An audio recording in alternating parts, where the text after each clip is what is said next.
Ladies and gentlemen, you already know what time it is. It is time for that One Piece goodness. Let's go ahead and get started, shall we?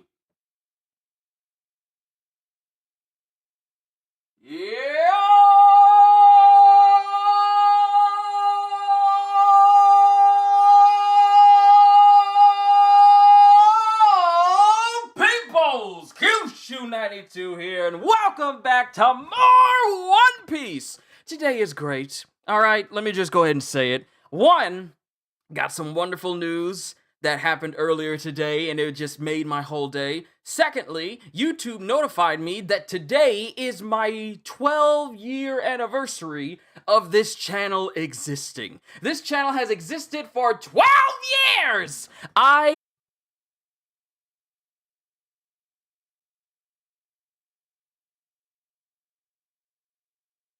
Okay, alright, we gonna figure it out. We gonna figure this out. We gonna figure out what's going on and why I keep buffering.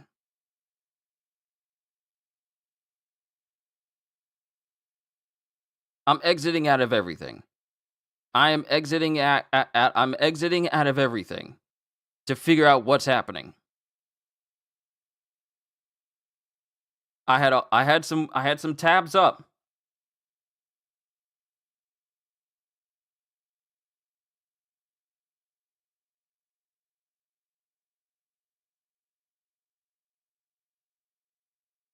We good now?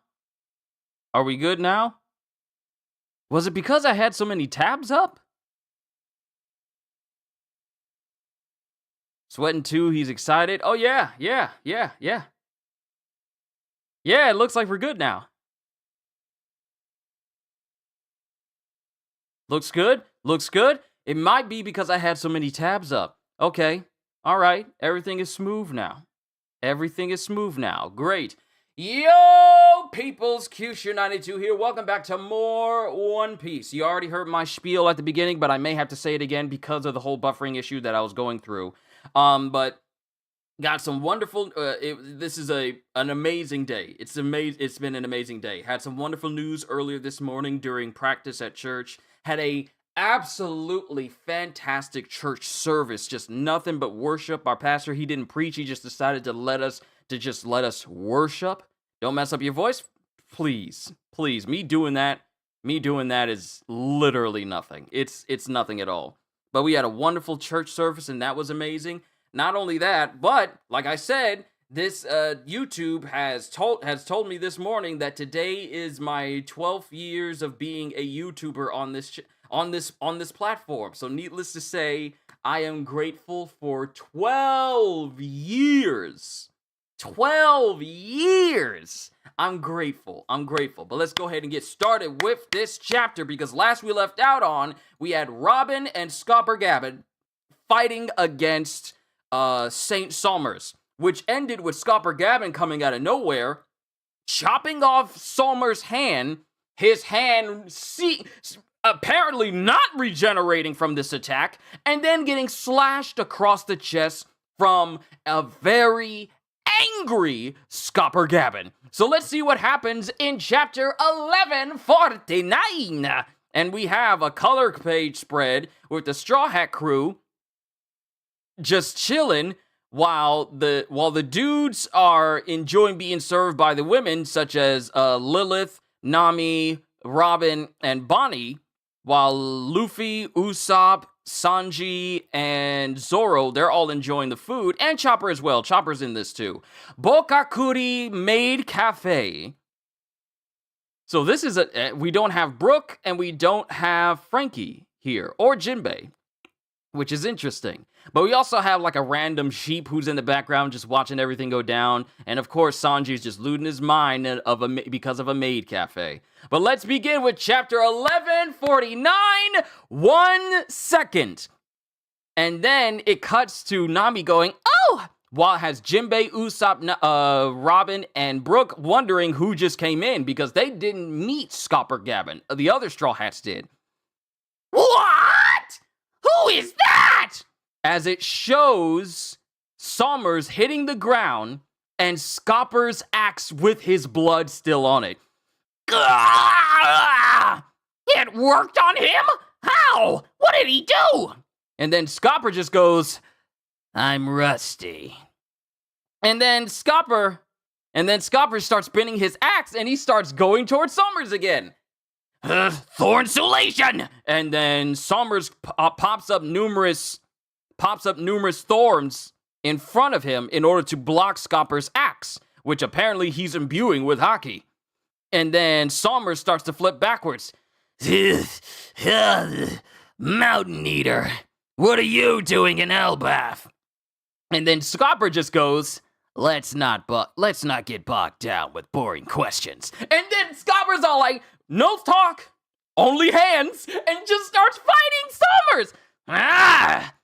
What? You met him at the castle? And this is Usopp saying this. And Nami goes, Yeah, he was totally pushing Luffy and Zoro around. He's the father of a boy at the school named Colin. That old man is? And then Robin goes, If I didn't mishear, he might be Scopper Gabin. He's the right. And then Jinbei goes, He's the left arm of the king of the pirates, the counterpart to Rayleigh. And then and then Brook goes, What's he doing in the land of giants? And then Chopper, who's still in Saul's hair, goes, His attacks are doing damage, but how? And then Robin, still bound up by the thorns, goes, I can't move, but I can still help from a distance. Don't do it, Robin. He uses thorns of iron. Your hand-to-hand blows aren't suited for fighting him. And then all of a sudden, Scopper starts to summon a whole bunch of thorns around him with Thorn Hunt and Crimson Lotus Hell. And not only does he send a numerous amounts of thorns that seem to turn black. I can't tell if he's imbuing these thorns with hockey or they're just turning black. But he shoots them towards Scopper while also making thorns pop up out of the ground. And then Scopper just goes, Thorn Hunt and Crimson Lotus Hell. Watch your step. There's no safe passage. And then Scopper just goes, Listen, I'm in a hurry. And he cuts the thorns and starts making his way towards Summers and goes, Come on then! And before Summers can say anything,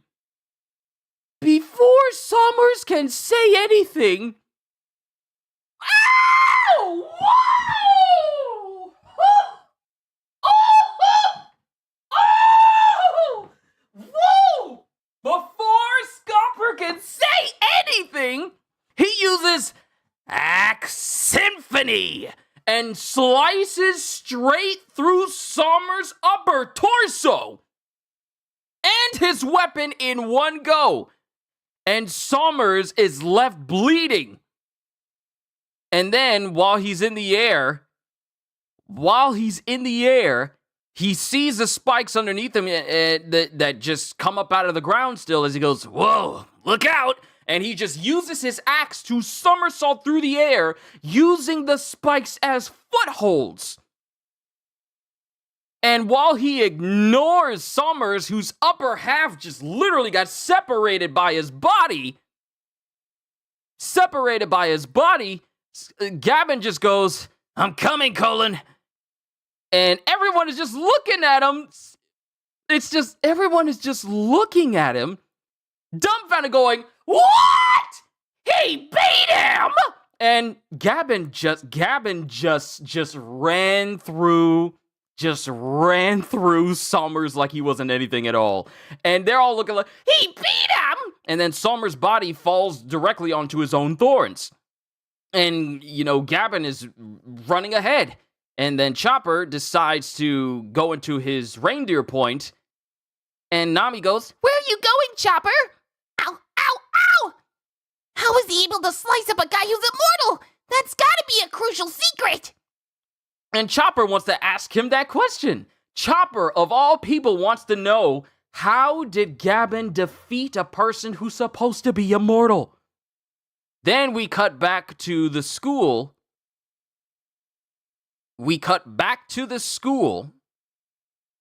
And it cuts to Killingham. Mind you, there's other children around and they're all out cold. It cuts to Killingham, who goes, Good. Well done. As Angia started to set fire to the school and the library.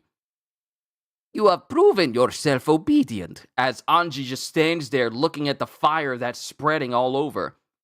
All that we needed to see. That's all we needed to see. I'll take care of the other building.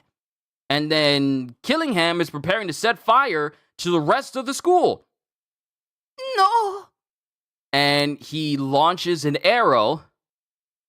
He launches an arrow directly into the library. Directly at the library and sets it aflame. Look at it burn! And then Robin can see the library setting fire. The library! And she starts trembling and starts sweating. And it still shows Saul, who's still kind of face first in these thorns. And then we cut to the village where Jarl is as the giants go, No, it's not your fault, Chief Jarl.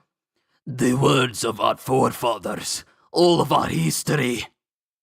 And then it cuts back to Gunko, who has Ilva on that arrow still. This is Gillingham. The fire is burning. And then it cuts to Gunko, who goes, Come back, child. Why aren't you happy?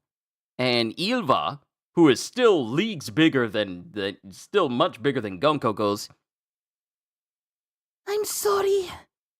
I'm sorry that I'm still alive. I'm sorry that everything's burning. Oh wait, sorry, it's not Ilva, it's Ronja. Ronya. Y'all told me about the correct pronunciation last time.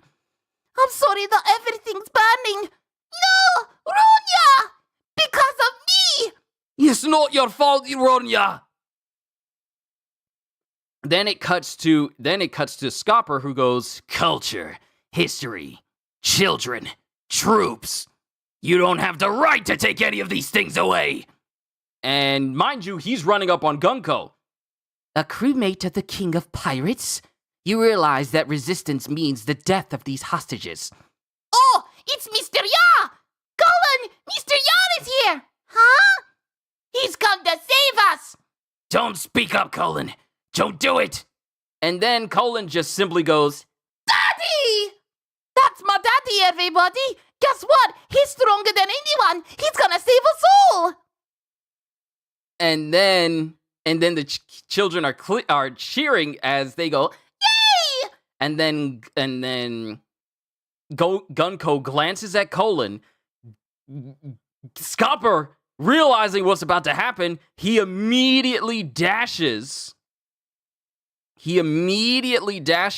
As an arrow makes its way towards Colin. And Gunko is preparing to stab Gunko is preparing to stab Colin in the neck. So, you don't mind if I kill him? No! That's what I take from your response, as it shows Scopper still on the arrow behind Gunko. This is my final chance. There's still time to put out the fire in the library.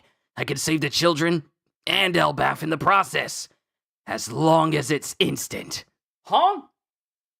As long as it's instant, there's still time to put out the fire in the library. I can save the children and Elbaf in the process? In what? In an instant? What is he saying? As long as it's instant. Hang in there, Colin. Give me 1 second. You're a big, strong boy now. Okay, Daddy. Be strong if you get hurt. I'll make sure you survive. I'm a warrior, so beat this creep. And then Gunko just goes, A life once lost will never return. Look out, Colin! And it cuts to Scopper Gavin, who's thinking back to his life growing up like a slightly older Gavin after the events of the Roger Pirates disbanding. He's there with Ripley when Colin is born. This is our son, Mr. Ya. He's so adorable and huge. What a gift you've given me, Ripley. My lifelong treasure. And then it cuts to Ripley screaming, Please be safe, Colin! And then it shows Gunko slowly starting to stab into the neck of Colin. I have to put a stop to this before things spiral out of control. And then it shows Yo! It shows that Scopper has future sight as well. It shows he has future sight as well because he sees his son being stabbed straight through the neck by Gunko. He sees it beforehand. And then Colin just goes, I'll be strong. Oh no, Colin!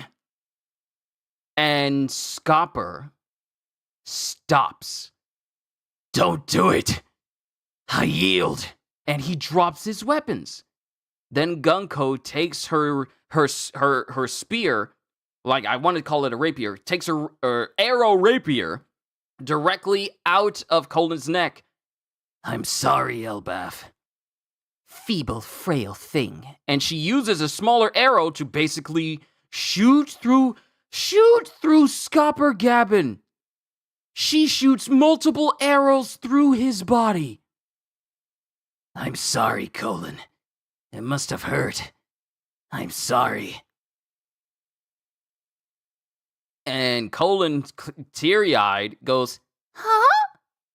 Daddy? Daddy! and Chopper's there as well, as Chopper jumps after Scopper Gabbin! Yeah! And he's screaming out, Yeah!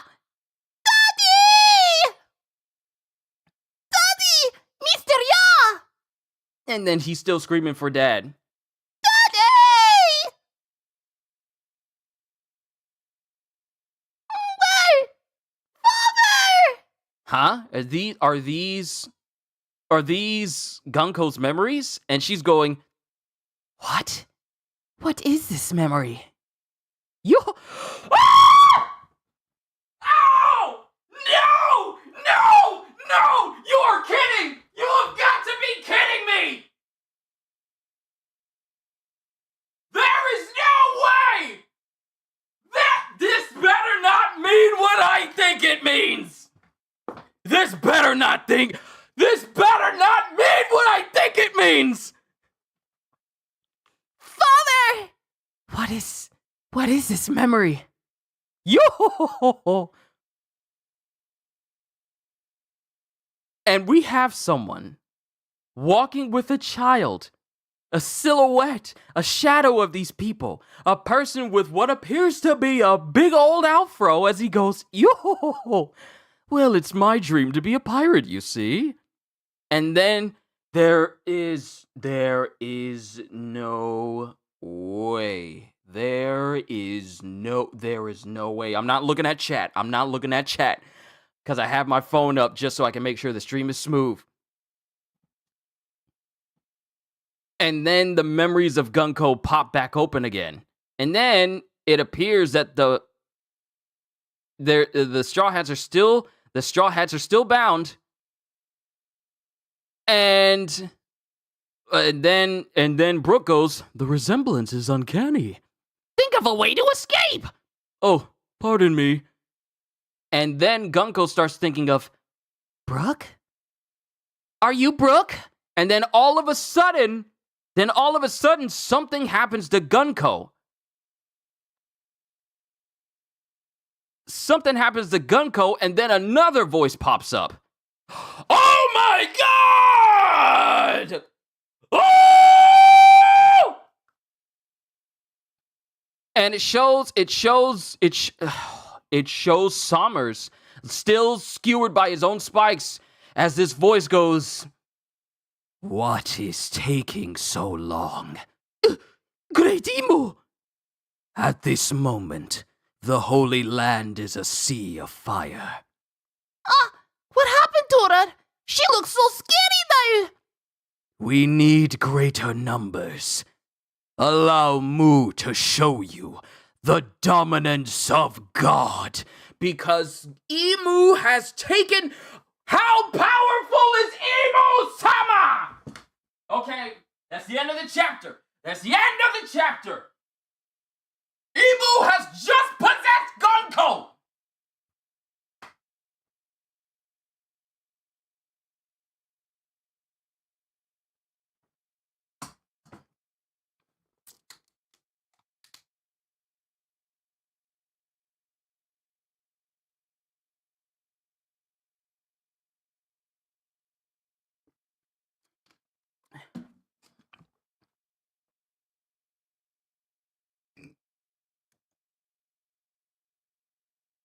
And you mean to tell me we're getting another chapter after this?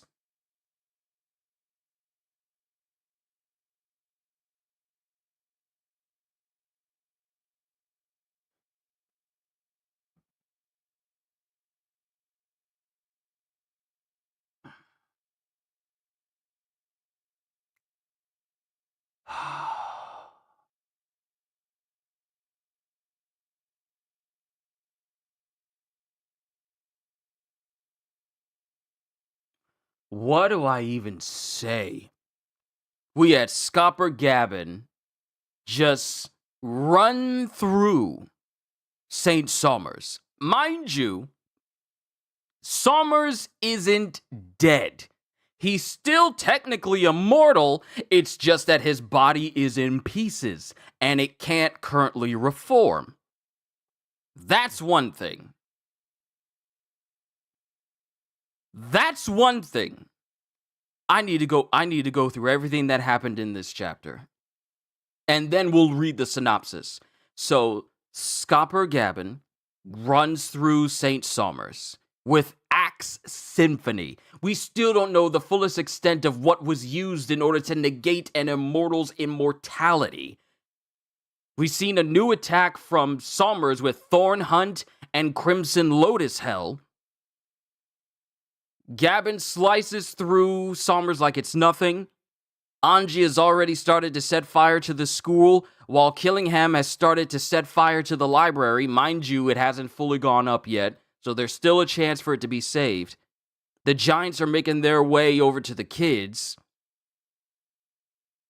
Gavin is working his way in order to save Colin, who, because of his naivete, reveals that he is the son of Gavin, therefore making him the prime hostage amongst all of the children. So because Colin couldn't keep his mouth closed because he's a kid, he pretty much makes himself the prime target for Gunko. And Gavin was prepared to end this all in 1 second, but the future sight of seeing his son being killed and stabbed through the neck by Gunko made him stop. He vocally said it is going to take a second for me to take care of this. And because of that moment of hesitation, this allows Gunko to basically shoot Gavin's body with arrows, sending his body tumbling off of the bridge down to the lower section of Elbaf itself. But Chopper goes after him. So at least he'll have some medical attention should he land safely on the ground. So that's one thing. Another thing is that when Colin is screaming out "Daddy" over and over again, a memory of Gunko starts to surface. Now, I honestly feel like if Brooke, I can't tell, it's insinuating, and it's heavy here. It is heavy here. It's a heavy insinuation that Gunko, as a child, was there with Brooke. And this is apparently Brooke when he was part of the royal guard of whatever kingdom he was a part of, because we don't see his cane sword in his hand, but we see like an actual classic rapier. So, but it feels like there's an insinuation that maybe Brooke is closer to Gunko than we thought. So while she's having these memories, she's wondering, what is this memory? And then even Brooke says the resemblance is uncanny. While he's looking at Gunko, because he notices something. Remember, Brooke was quiet when Gunko first showed up to the Straw Hat crew, clearly meaning that there is something between Gunko and Brooke, whether it's a familial relation, like he's actually her father, or is her father. Technically, he's undead, but still, he could be her father, or someone that was close to her, akin to the way that Kuma was to Bonnie. Maybe adoptive father. Don't know. But there's a heavy insinuation there. And before Gunko can do anything, she gets taken over and possessed by Emu. So we can just add that to another list of his abilities. Shape-shifting, the ability to bestow and rescind immortality, telepathy, and now full possession of people.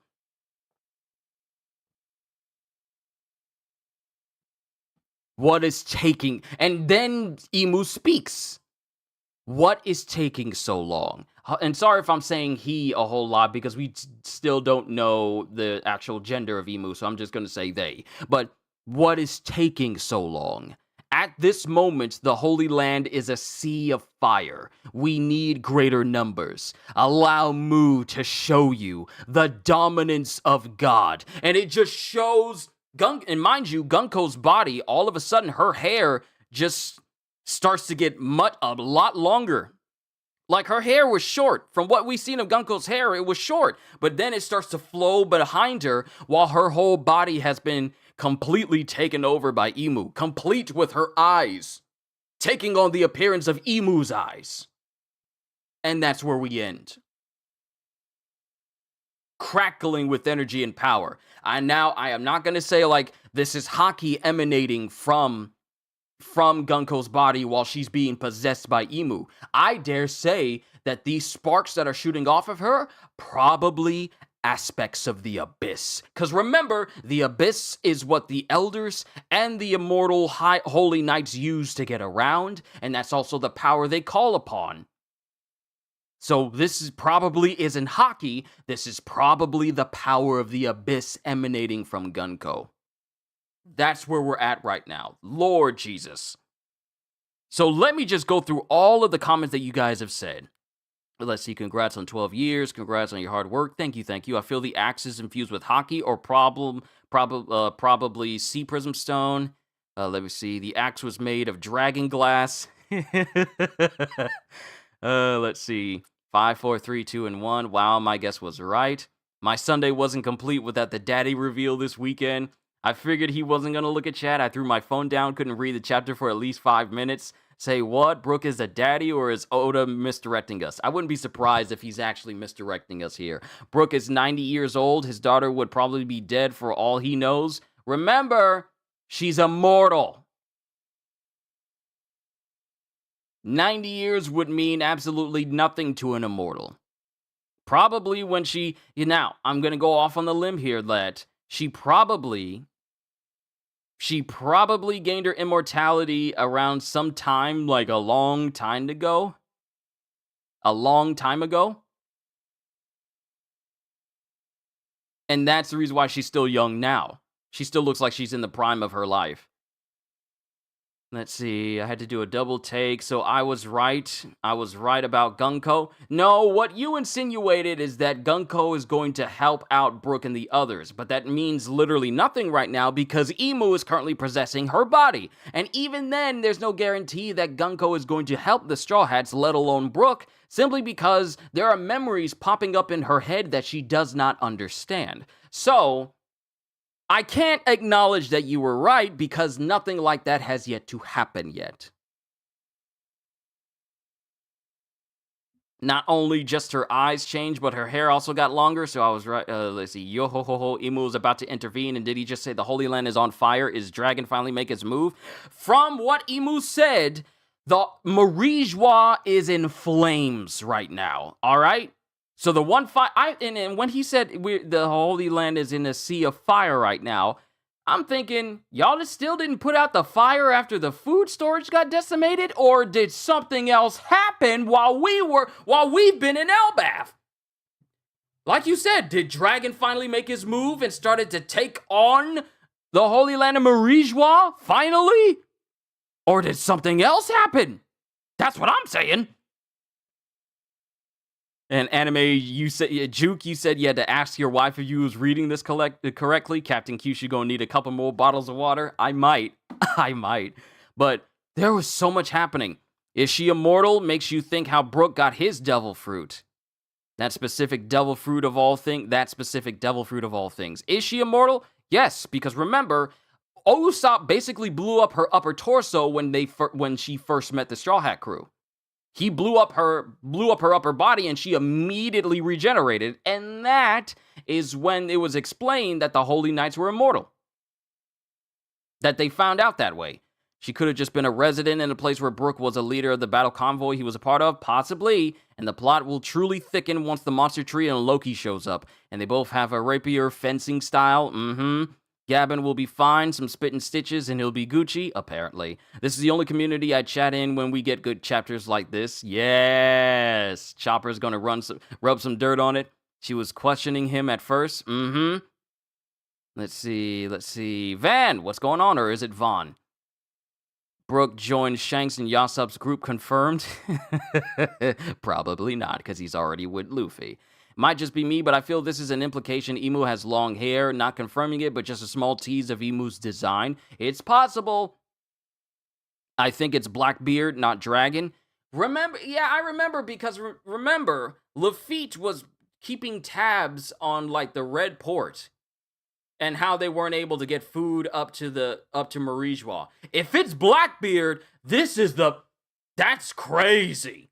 If Blackbeard and his crew manage to get up there. Granted, they have a person who can get them to the top of the red line, no problem, with Van Augur and his ability to just straight up teleport. If it is Blackbeard, that is terrifying that they're already making their move.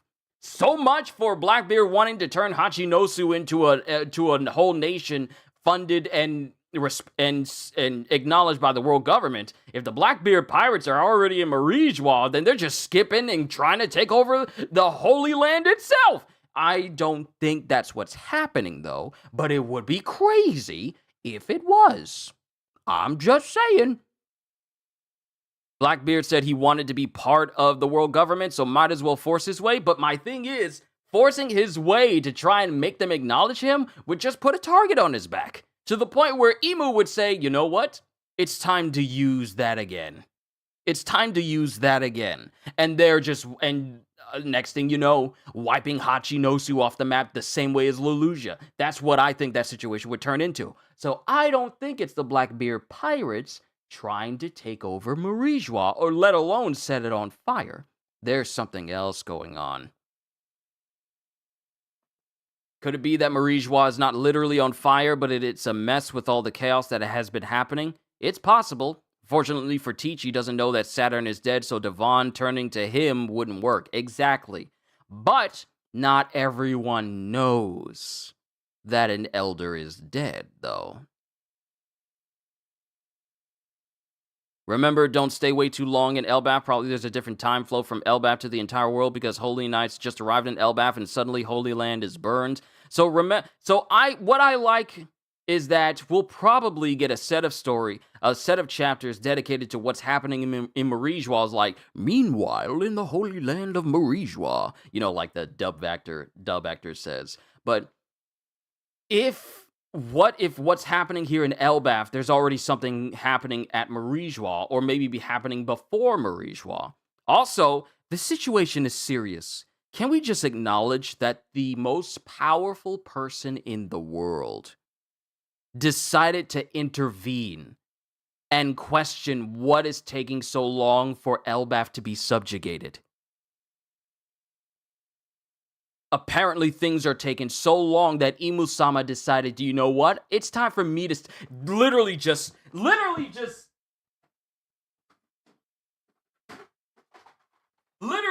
went, fine, I'll do it myself. Uh-oh, the batteries are starting to go out of this thing. It's been several years. I think the batteries are starting to go out. Yep. Yeah, this is gonna need new batteries. This is essentially Emu walking up to the Infinity Gauntlet. Yeah, the batteries are going out. And saying, fine, I'll do it myself. Literally that! I'll put it back after I put some new batteries in it. So it's literally that! We went from Egghead, where the elders showed up. Put the battery in the freezer, it'll boost it up a bit. I'd rather just put new batteries in it. I also need to check and make sure that the batteries haven't actually corroded, because that would make things a little bit awkward. I'll worry about it later. So, let's just go over all the crazy things that have happened to cause the most powerful people in the world to show up. Vegapunk's message in Egghead was enough reason for not only Jay Garcia to make his way, Vegapunk's message was enough reason for all of the elders to show up to put a stop to it so that the world couldn't find it out. We got all of the elders there. All of them. And now we're in a situation where the subjugation of Elbaf is taking so long that Imu-sama has decided to basically take control of one of his own knights and question what's happening. We're about to... What? The last words we get in this chapter is, allow Mu to show you the dominance of God. Imu literally just said, you guys are taking too long. Allow me to show these insects who God really is. This isn't like Eneru, where he calls himself a god and then got beaten by a rubbery teenager. No, this is the most powerful individual in the hierarchy of the world saying, allow me to show you the dominance of God. We are about to see Imu flex. We're about to see Imu flex.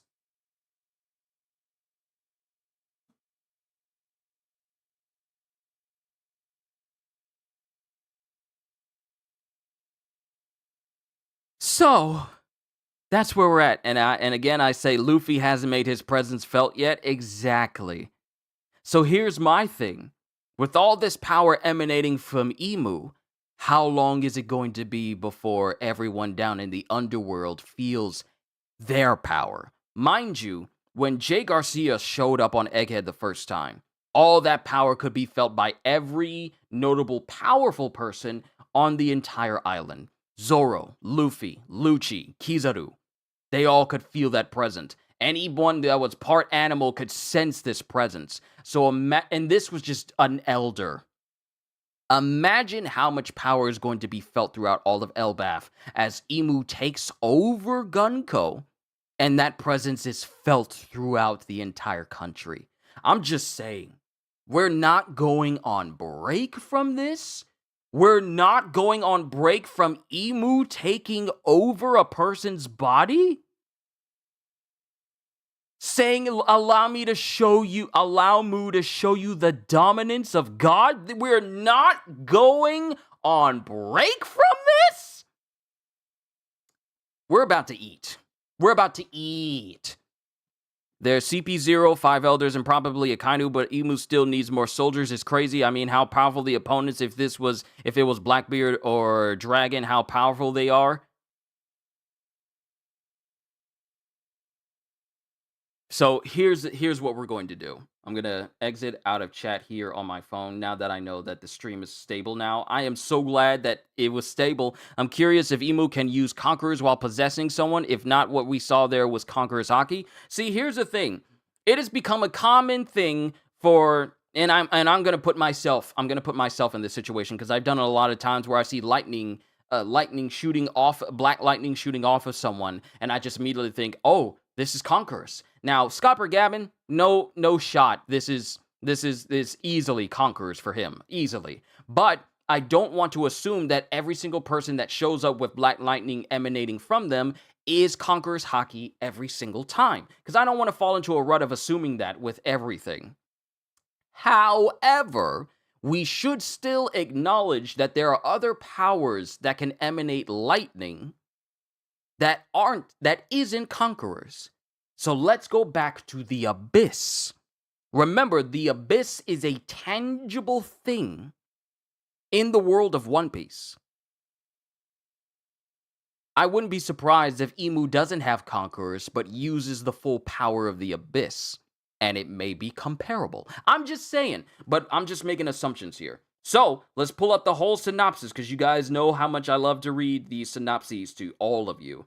So let me just pull this chapter up, and then we'll get the whole lowdown. And it's a bit long here. It's a bit long. The restrained Straw Hats are amazed that Gabin was able to actually injure Sommers, who screams in pain as Gabin notes he has gotten rusty. Cutting an immortal being who can instantly regenerate and keep them from getting rusty is the same as Garp saying, I'm getting rusty after nuking an entire half of Hachinosu with just a shockwave of his punch. That's the same thing. These old dudes saying I'm getting rusty and they're capable of murking anyone they want. But they say they rusty, though. It makes you wonder just how strong they were in their prime. We need prime stories of just how powerful Garp was in his heyday. We do. The restrained Straw Hats are amazed that Gabin was able to actually injure Summers, who screams in pain. Let me project here into my microphone for all of you. Who screams in pain as Gabin notes he has gotten rusty. Then turns around and charges for Summers, but Summers uses his thorns to create a barrier to block Gabin's attack while he backs away. Summers asks Gabin why he is an Elbaf, but Gabin says he does not want to bore him with the answer. As they fight, Nami tells everyone that she met Gabin at the castle and how even Luffy and Zoro were overwhelmed by his power, and also that he is Colin's father. Robin identifies Gabin, and Jinbei confirms he is considered Roger's left hand, while Brook wonders why he is even here. Chopper watches in curiosity that Gabin dealt actual damage to Summers, as Robin offers to aid using her Devil Fruit powers, even though she cannot move.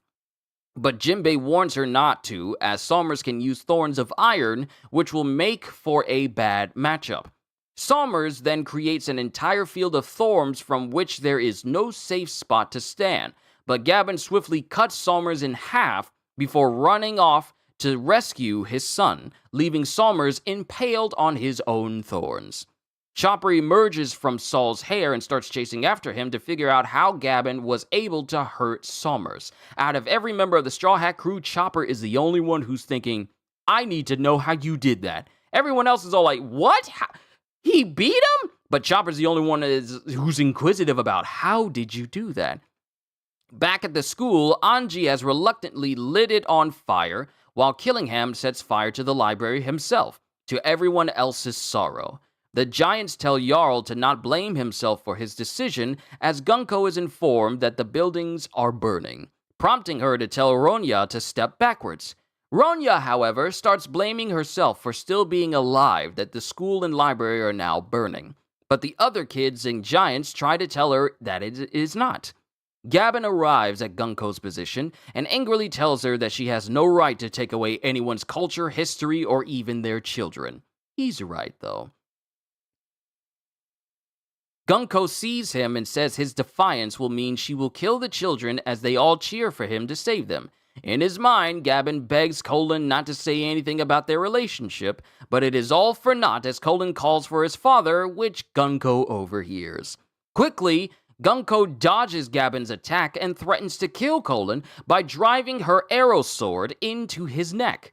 Gabin figures if he attacks fast enough, he can put out the fires and save the children and all of Elbaf, and he yells to Colin to hang on and give him 1 second to end it all, citing him as a big and strong boy. Colin agrees as Gabin thinks back to the day Colin was born and how he called him the greatest gift he could ever receive. However, Gunko starts driving the tip of her sword into his neck, and Gabin uses his advanced observation hockey to foresee that he will not be able to save Colin. As such, he drops his axes and surrenders, allowing Gunko to riddle him with her arrows while calling him weak. That bothers me. As Gabin falls off the branch, he apologizes to his son and Elbaf for failing as Colin tearfully calls out to him. Chopper dives off of the branch to go after Gabin. As a result of Colin's cries, Gunko begins to recall a memory from her past involving Brook back when he was still alive that leaves her shaken. Brook, meanwhile, muses over how similar Gunko looks to someone in his past as the crew try to get him to focus on escaping. Realizing that Soul King is Brook, Gunko immediately starts running towards his position, but is stopped by Emu, who communicates with all three of the knights telepathically, demanding to know why they are taking so long to recruit the Giants because the Holy Land is currently burning and they need the strength of the Giants now. As Emu possesses Gunko's body, they declare they will demonstrate the power of a god. What if Shanks is the one who burned Marie Joie? That would be funny. And something else to ponder, we still don't know if Zebek is actually dead. They just said the Rocks Pirates was defeated. They never said that Zebek died. He was just erased from history. No, Sengoku said he died. Sengoku did say that he died. But then again, he was probably trying to say, it could just be him saying that he died, but it's not actually true. I wonder. But going through the chapter notes, Gabin overpowers Summers and slices him in half. While unable to regenerate, Summers' immortality keeps him alive. So he slices, he's basically, the immortality of the Holy Knights functions the same way as Hidan's immortality from Naruto. Whereas Hidan is currently still very much alive or probably starved to death. He was still alive while he got buried in the Nara forest by Shikamaru. While unable to regenerate, Summers' immortality keeps him alive. Chopper leaves his hiding place to find out how the immortal Summers could be injured. Nami and the other Straw Hats discover Yasan is Scopper Gabin and Silver's Rayleigh's equals. Anji tearfully sets fire to the Walrus School while Remo Shifu Killingham burns down the Owl Library himself. We gotta remember, that owl is still in there. That owl is still there. Gabin tries to save Colin and the other children, but Gunko threatens to kill Colin before that. Sensing that he cannot save Colin in time, Gabin tearfully surrenders and Gunko impales him and throws him off of the branches. Chopper notices Gabin's fall and jumps after him. Hearing Colin cry out for his father triggers a childhood memory in Gunko, just as Brooke realizes she looks familiar. As Gunko heads towards Brooke, a furious, mind you, Imu is angry that things are taking so long.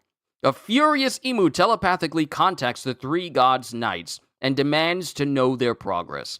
According to Imu, Marie-Joie is currently under attack. Having lost patience, Imu remotely possesses Gunko's body, who gains the same eyes as Imu has, and declares they will show Elbafs a god's power. That's crazy. So, I'm just going to go out on a limb here and let it be said at 1:49 p.m. on the 25th of May, I think we're going to cut away from this and get back to Luffy and company down in the underworld. That's what I think. I think we're just going to cut away from what's happening currently right now, and we're going to go directly to Luffy, because I feel like that's what Oda likes to do. Hey, I'm going to show, Imu shows up, remote controls Gunko, and says, allow me to show you the power of a god, the dominance of a god, the dominance of God. And then we just cut away from this completely. And we don't find out what it is until maybe the chapter after. That's how I feel. I feel like we're just going to cut away from what's about to go down with Imu taking over.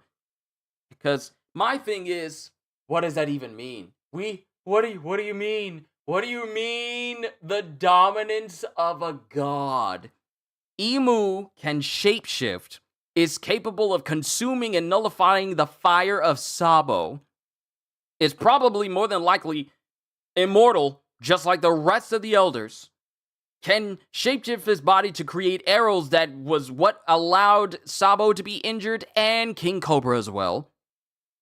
It's capable of telepathic communication. Is capable of imbuing people with immortality and taking it, allowing all those years of a person being immortal to just catch up to them in a split second. And now, we have him being able to possess people and is preparing to show his power.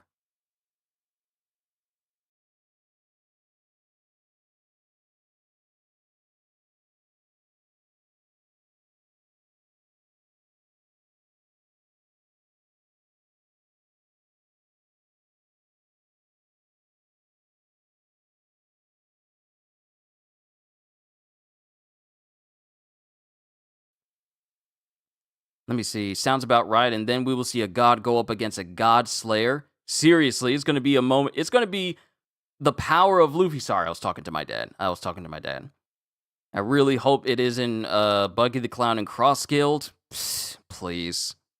Please. This is a thought that terrifies me. I would for it to be Buggy, but I doubt it's him either. It's probably Dragon or Blackbeard or someone new. Ain't no way the Cross Guild is going to say, we're going to put bounties out on all of these Navy individuals. And you know what our next step is going to be? Assaulting the most protected land in all of One Piece. That doesn't seem Mihawk style. That doesn't even seem Crocodile style. It's definitely not Buggy's because, he's at the mercy of Mihawk and Crocodile since they're way stronger than him, and they're just using him as a figurehead to make their own business happen.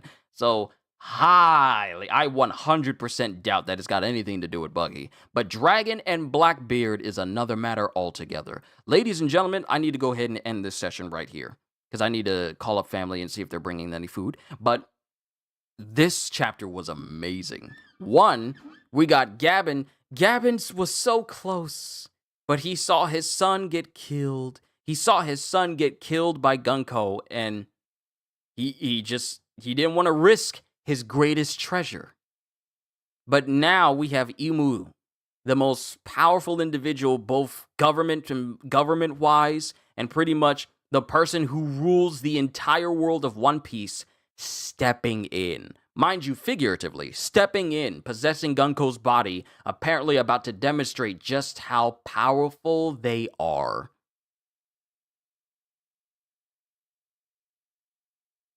Oda is cooking with these chapters. These Elbaf chapters have been peak. Okay? These Elbaf chapters have been peak. Next week is going to be crazy. Oh, wow. So now, next week, I got to look forward to a new chapter from One Piece, a possible new chapter from Sakamoto Days. And then next week is going to be the start of me reading the light novel of Solo Leveling.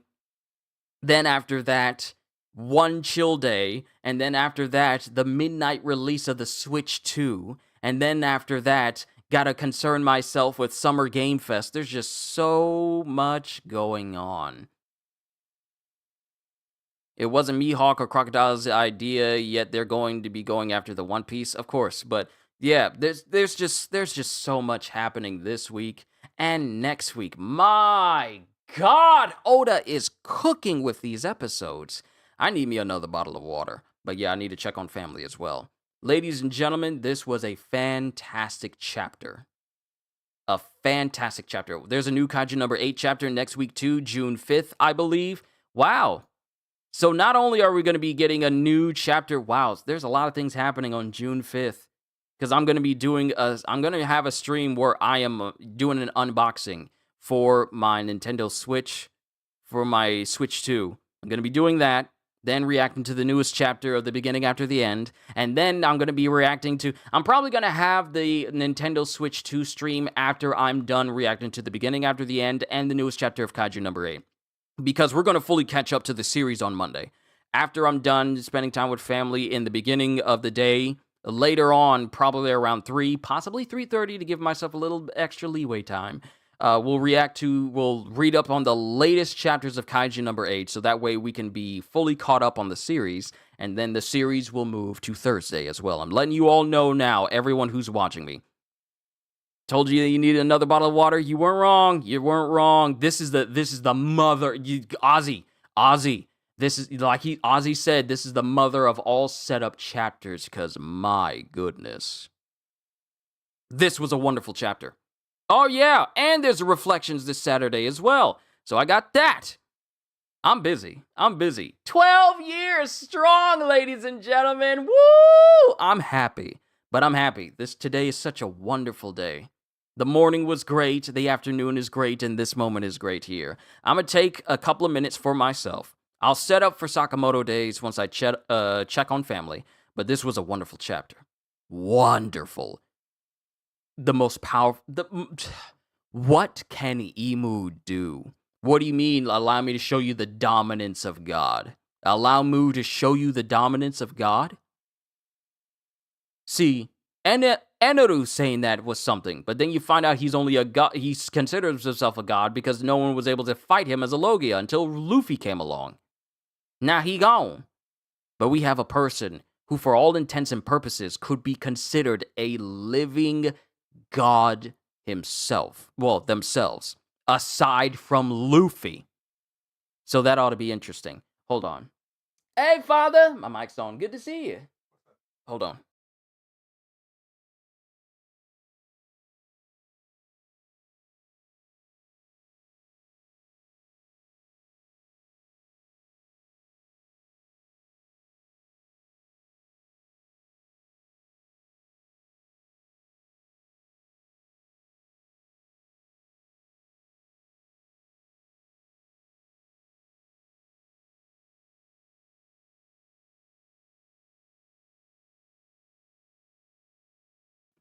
All right, I'm back. Any One Piece episodes today? Yes, there is one. So once I get done with Sakamoto Days, I'll react to that episode and I'll get it out to you guys as soon as possible, making sure that my settings are correct, because the only reason why the last episode was delayed so much is because I did it wrong and the volume was way too high, so I had to re-record everything. But yeah, the great chapter. Let me go ahead and let you guys get out of here because you've been here long enough. It's already getting close to an hour of this stream being live. So I want to get you guys, you enjoy the rest of your day. Thank you. Firstly, thank you for 12 wonderful years of being a YouTuber for all of you. And I want to say 3, possibly it's going to be going on 4 years this year of me running this channel full time ever since I left my last job. And it's been amazing. It's been amazing. But thank you for 12 years. Thank you for stopping by. Take all my time, Captain. No, because you have your own life to live. I'm just a little bit of a distraction. I'm just grateful you guys are here. Thank you for all the support you guys have shown me. There are so many great things happening this year that I can't wait to bring to all of you. Thank you for all the support. Thank you to all members.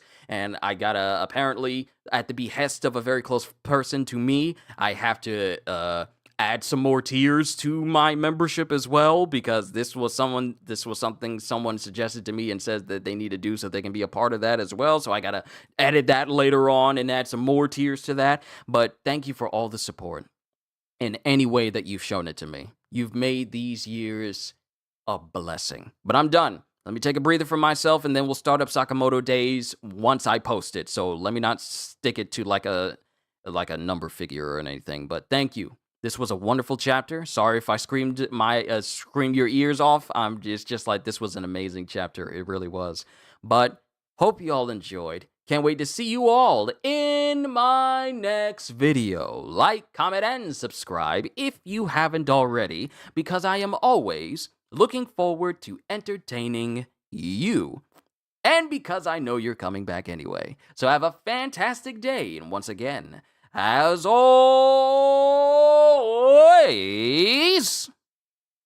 later, peoples.